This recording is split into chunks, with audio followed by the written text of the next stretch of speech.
¿qué tal? ¿Cómo están? Bienvenidos una semana más a nuestro programa Te Damos Ideas. Hoy les traemos un programa especial dedicado a Ribas de Campos, porque vamos a hablar del pasado, presente y futuro del monasterio de Santa Cruz de la Zarza en Ribas de Campos.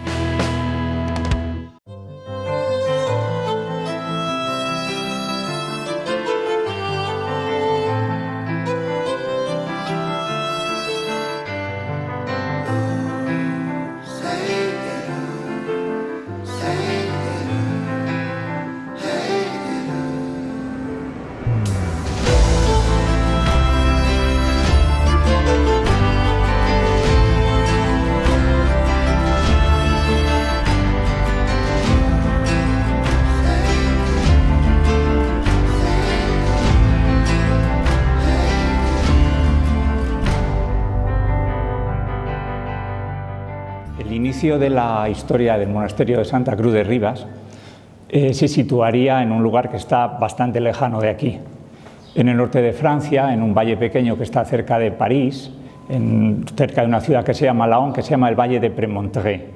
Allí en 1120 hay un clérigo alemán que se llama Norberto de Chantin, que funda una orden religiosa que a partir de ese momento va a recibir el nombre de norbertinos por el nombre del fundador, premonstratenses por el nombre del valle en el que se ha fundado, y que se va a extender sobre todo por el norte de Europa.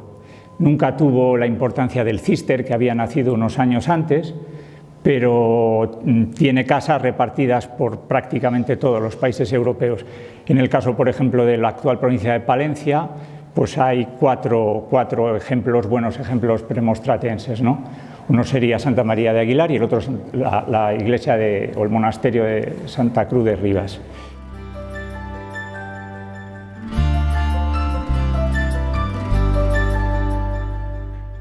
Lo que se toma como acta fundacional del monasterio de 1176, que es un privilegio de infantazgo, que no es algo normal.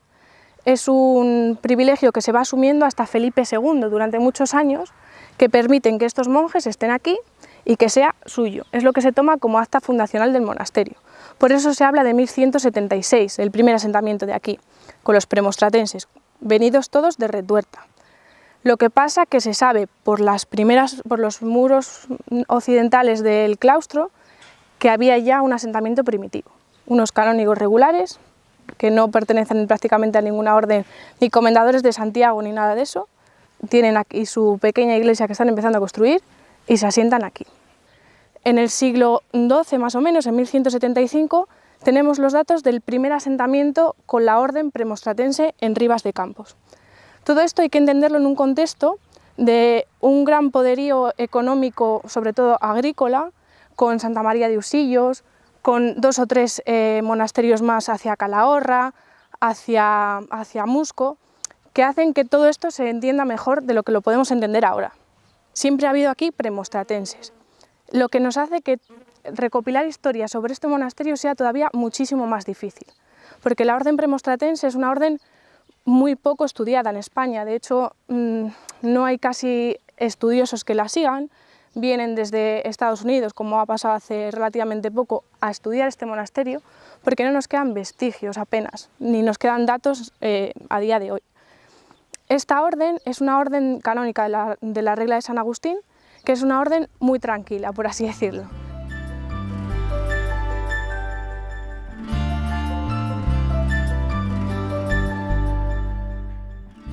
La iglesia actual la fecharíamos inicialmente en el siglo XIII. El siglo XIII, el siglo XIV, el siglo XV son siglos fantásticos, son siglos en los que el monasterio crece, se construye, no solo se construye, sino que además se amplía la iglesia, como vamos a ver luego en el siglo XV, se construye el patio, el claustro que está rodeado de las construcciones de servicio y de vida de los monjes, un claustro además de grandes dimensiones. Y a finales del siglo XV, en la segunda mitad del siglo XV, el potencial, ¿no? la capacidad del monasterio debía ser suficientemente grande como para plantearse una ampliación. Ya no solo la iglesia era suficiente, sino que se decide ampliarla añadiéndole unas naves. Todo va bien hasta el siglo XVI. En el siglo XVI parece que determinados hechos suponen el inicio de una cierta decadencia, hasta el punto de que desde el monasterio de Retuerta de Valladolid se pide a los monjes que regresen y que abandonen las construcciones. Algo que se evita porque el rey Felipe II hace una fuerte donación que permite la reconstrucción de algunas dependencias y permite pues, que los monjes puedan seguir habitándolas, pero a pesar de eso el número de ellos va reduciéndose a lo largo del final de ese siglo XVI y a lo largo del siglo XVII. El siglo XVIII comienza con dos hechos dramáticos, un incendio de una parte de las dependencias que rodean el claustro, posteriormente una inundación que acaba de anegar y de deteriorar algunas de las dependencias que han resistido al incendio, y el número de monjes se va reduciendo, de manera que a finales del siglo XVIII solamente habitan en la construcción un prior y un hermano que le acompaña.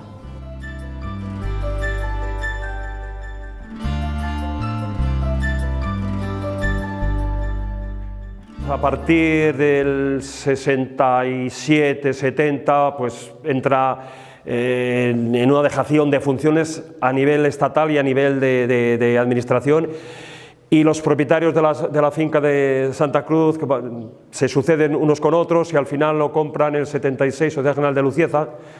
Está en procesos judiciales desde Palencia, todos los estamentos judiciales, hasta Estrasburgo. Y en Estrasburgo, en el 14, como he dicho anteriormente, sale la sentencia sin opción a recurrir, y la propiedad es del obispado. ¿Qué pasa al final del proceso? Que, como he dicho antes, el obispado sí que dice, bueno, yo ya he hecho todo lo que tenía que hacer, yo no puedo hacer más. Y a raíz de eso, como he dicho antes, es cuando entra el ayuntamiento con el obispado y se llega a un entendimiento con el obispado para cederlo, y vuelvo a insistir que es el ayuntamiento los que estamos hablando por los intereses del monasterio.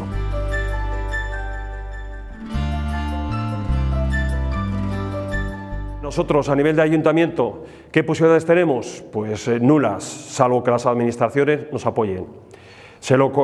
Tenemos una conversación con el obispado, concretamente con el secretario del obispado, que en esos momentos estaba de párroco en Rivas, Eduardo, y llegamos a un entendimiento de que nos pueden hacer una cesión al ayuntamiento. Y de hecho nos la hacen.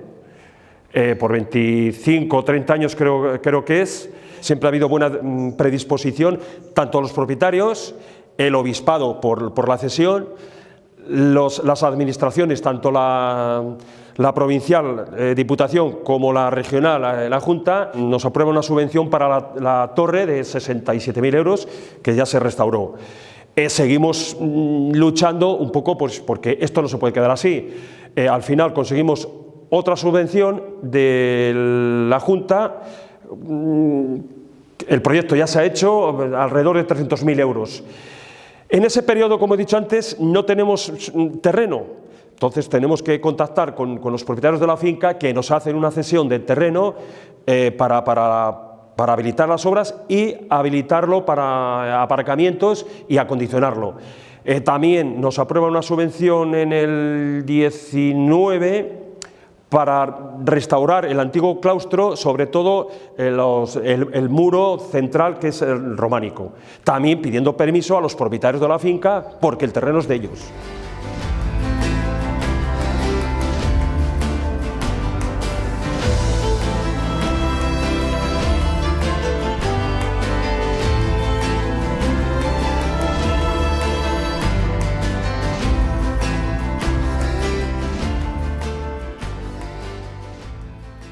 Nos encontramos en la nave principal del monasterio, en la zona del altar, la parte alta, la parte noble de todas las iglesias. La relevancia que tiene esta zona también volveríamos a indicarla en los capiteles, en las ménsulas. Es verdad que ya son de una factura mucho más superior, ya podemos hablar casi muchas de las cubriciones del Renacimiento incluso. Esta cabecera que tenemos a mi espalda nos puede recordar un poquito a San Andrés de Arroyo. La importancia también aquí está en las celosías. en todos los armarios, pequeños armarios que pueden aparecer.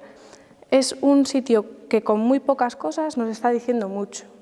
Una de las ménsulas más características de esta zona la tenemos justo en la nave central, que serían los 4 evangelistas que culminan en cada una de los 4 esquineros que hacen la nave principal, que están representados con su forma antropomórfica. Es verdad que la escultura de Santa Cruz no es muy escasa, pero tampoco muy rica, y hay que hacer una pequeña mención siempre a la escultura que tenemos en la portada de los pies. Según miramos hacia arriba, nos encontramos con un Cristo sedente que es gótico. La escultura gótica es muy difícil de encontrar, está muy poco conservada, sobre todo en Palencia, y es una pieza que merece la pena hablar de ella.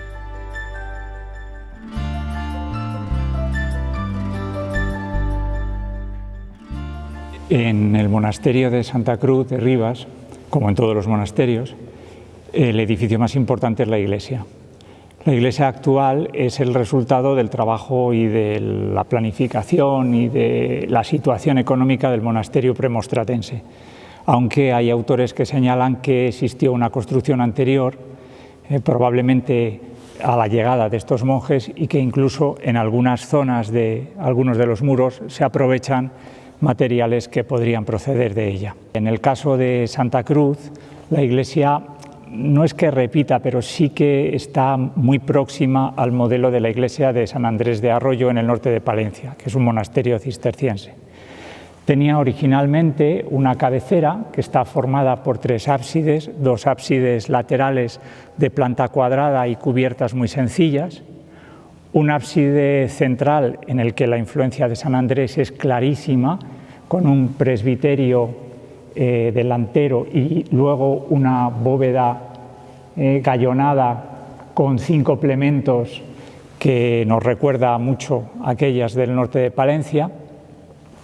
Delante de lo que eran los 3 ábsides iría un transepto y luego una nave principal que daba al conjunto una forma o un diseño de cruz latina. Con el paso del tiempo, el edificio queda insuficiente probablemente. La comunidad decide ampliarlo.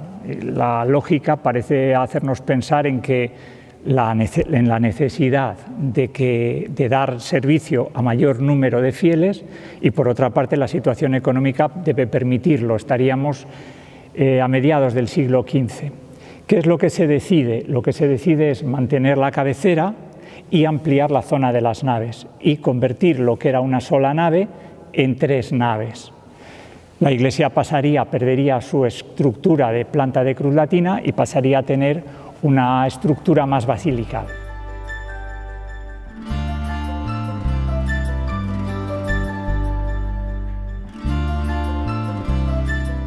En la planta de un monasterio medieval, el elemento organizador de la vida de los monjes es el claustro. A él se abren todas las dependencias que permiten el trabajo, el descanso, la alimentación, todas ellas, ¿no? De esas dependencias que se abren al claustro, la más destacada, la más importante, es la sala capitular. La sala capitular de un monasterio es un espacio en el que diariamente se reúne el abad con los miembros de la comunidad. ¿Se reúnen para qué? Se reúnen para distribuir las tareas del día, se reúnen para que si alguno de ellos tiene mala conciencia por haber cometido algún elemento o alguna acción que va contra la regla, pueda desahogarse y pueda pedir el perdón de la comunidad. Y se inicia esa reunión con la lectura de uno de los capítulos de la regla. Entonces, de ahí un poco el nombre, ¿no? El capítulo de la regla, el capítulo como reunión, la sala capitular.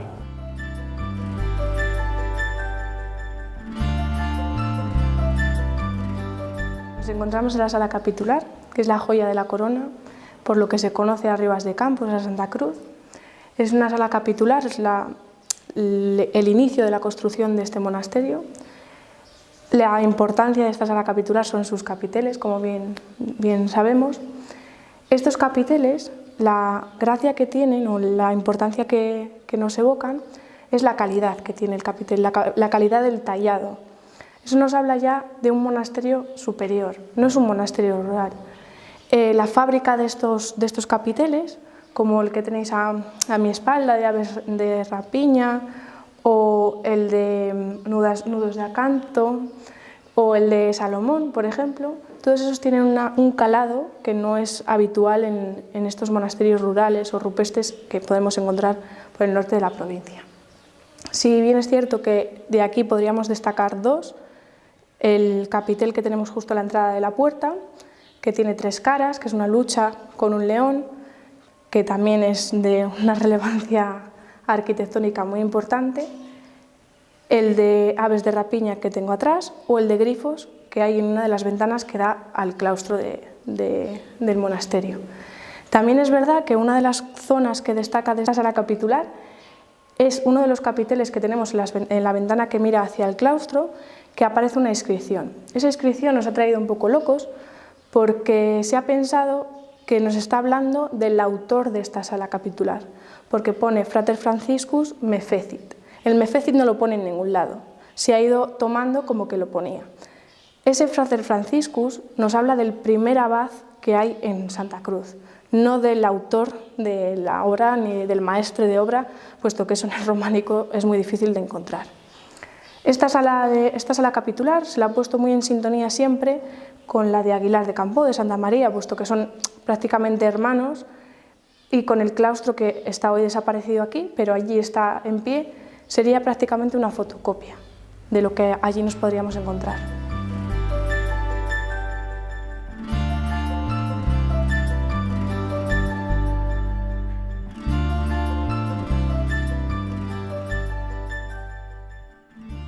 Bueno, estamos aquí en el claustro, o los restos de lo que fue el claustro del monasterio de Santa Cruz de la Zarza. Aunque muchas veces tengamos la imagen o la idea de que el patrimonio es algo que es inmutable, que va siempre, que lo hemos recibido y lo hemos heredado y siempre ha sido así, realmente este monasterio nos muestra cómo el paso del tiempo va dejando una huella permanente en el monasterio. Esa huella se sigue marcando en nuestros días. ¿Y cómo es esa marca? Pues es a través de los proyectos de restauración que se están acometiendo y que se van a acometer próximamente en este monasterio. En estos restos del monasterio, en la parte de atrás, estamos viendo diferentes fases constructivas, porque aquí hubo un claustro que parece ser que pudo ser románico en una primera fase, debido de tener una cubierta de madera con una estructura ligera, y posteriormente parece ser que tuvo unas bóvedas de piedra en torno al siglo XVI. ¿Por qué sabemos todo esto? Pues porque el año pasado se acometieron unas obras arqueológicas, una excavación arqueológica que ha puesto al descubierto gran parte de lo que llamamos las pandas este y norte, o sea, los laterales este y norte del monasterio.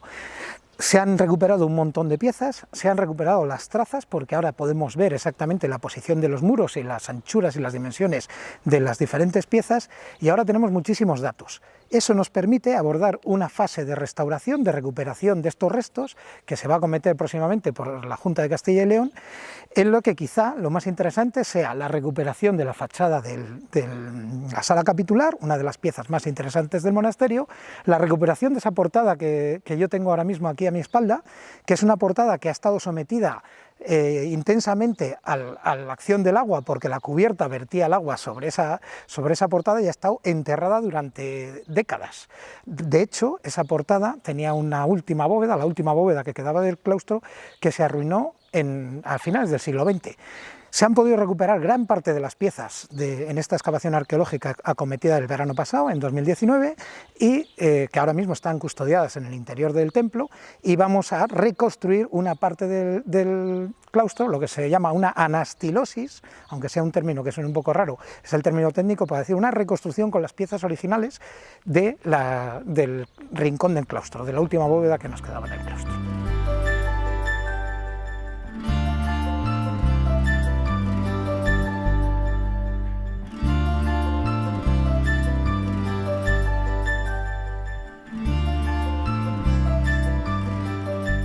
Pues esta torre, realmente, cuando se han empezado a acometer las obras más serias de restauración del monumento, se encontraba en ruina. Ya no es que amenazase ruina, sino que se encontraba en ruina, la cubierta completamente arruinada, sin cubierta. En los pocos palos que quedaban sobre la cubierta anidaban 5 cigüeñas con unos nidos inmensos.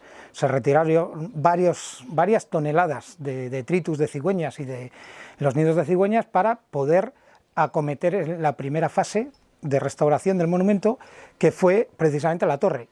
Tiene su lógica empezar por la torre, ya que es el punto más alto, y vamos bajando de tal forma que las obras sucesivas no afecten al resto del monasterio.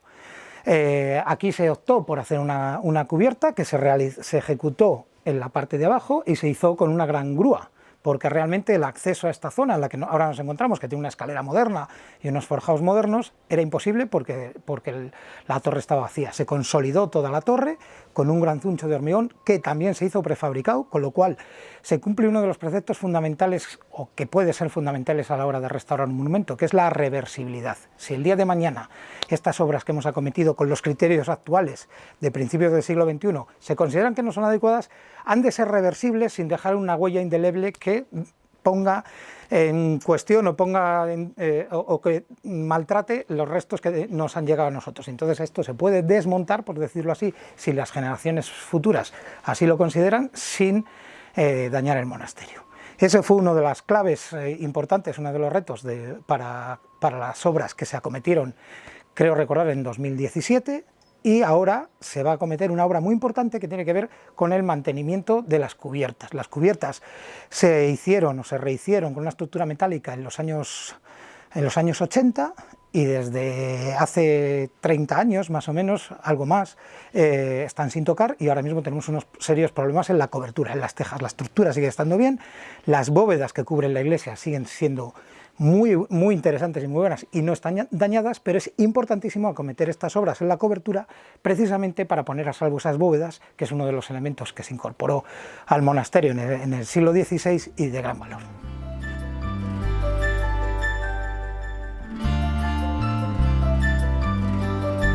En estas claves que la historia nos da del uso del monasterio, pues aquí nos encontramos precisamente en un espacio bastante singular, porque esto no dejaba de ser la torre. El cometido principal de la torre es llamar a la oración, y bueno, las campanas eran un lenguaje muy importante desde la Edad Media para comunicar mensajes a la población, todos lo sabemos, pero vemos al fondo que las paredes tienen unos nichos, ¿no? Tienen unos espacios para el anidamiento de palomas. ¿Por qué? Pues porque supongo que alguno de los monjes que moraba en este monasterio, que por cierto siempre tuvo muchos altibajos y tuvo muchos momentos de problemas económicos, pues se le ocurrió utilizar este espacio que ya estaba aquí a la altura para producir pichones y huevos y palomas.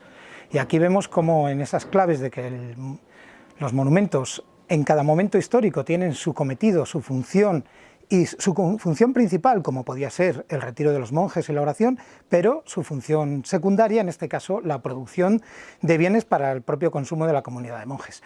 Ahora mismo, lo que está ocurriendo con estas ruinas y con estos espacios monásticos que ya no tienen esa función como monasterio, es que les estamos destinando fundamentalmente al turismo, ¿no? Entonces son un gran recurso, y precisamente ahora esta torre pues supone un elemento desde el cual se puede divisar y visitar el paisaje castellano, que es la vega de Rivas de Campos, que es una magnífica vega y que puede ser contemplada desde este alto.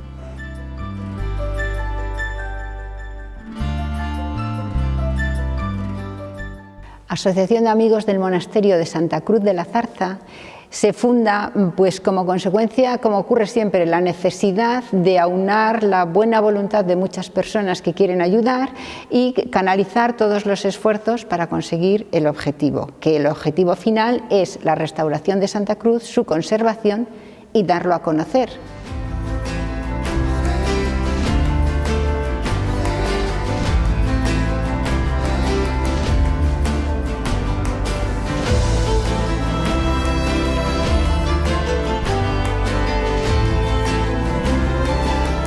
Se han hecho exposiciones de fotografías, Se han hecho conciertos. El primer concierto que se hizo en 2018 fue de música antigua por Emilio Villalba, bueno, que tuvo un gran éxito. Después, todos los años procuramos hacer nuevos conciertos. En 2019, ya que estábamos un poco más rodados, hicimos más actividades. Hicimos un concierto de Ana Clara Vera, por ejemplo, y un guitarrista, Martín.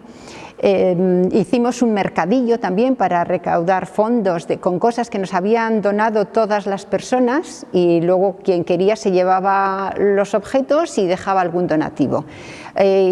Tuvimos una actuación de la Tuna, una obra de teatro, todas las cosas que podemos difundir. En 2018 participamos en ARPA, ya sabéis, la feria, la Bienal de Arte y Cultura que organiza la Junta de Castilla y León. Y eso nos ayudó también a difundir, a dar a conocer el monasterio fuera de Palencia y de la localidad, claro. Nosotros aspiramos a que, una vez restaurado el monasterio, pudiera tener algún fin más concreto. Por ejemplo, Castillo de Fuentes es archivo, Santa María de Aguilar es instituto. Es muy complicado que consigamos un objetivo así, pero sí al menos que sirva de sala de exposiciones, de presentación de libros, todo tipo de actividades culturales que en este marco tan maravilloso se pueden hacer, sobre todo en gran parte del año.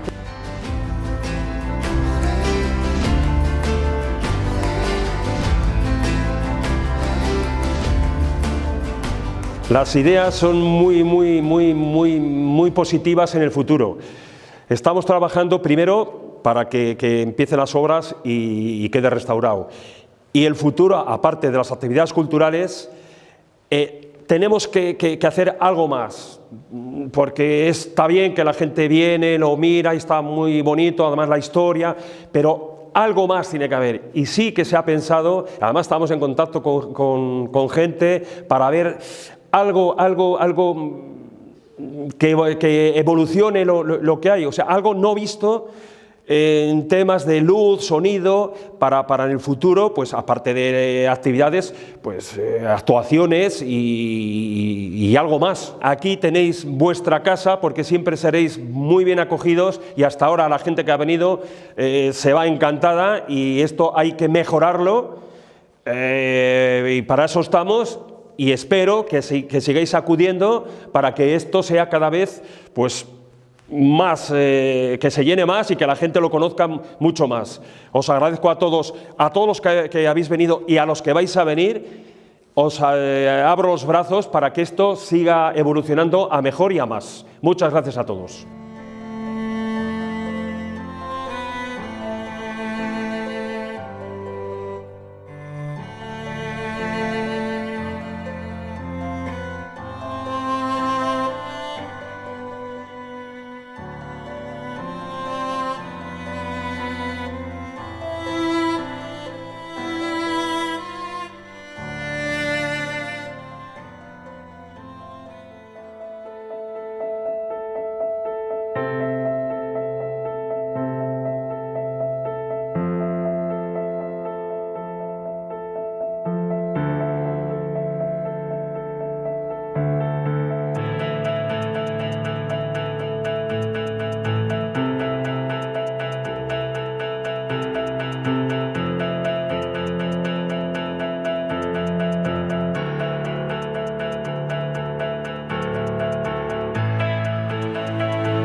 Esperamos que hayan disfrutado y les esperamos la semana que viene en un nuevo Te Damos Ideas.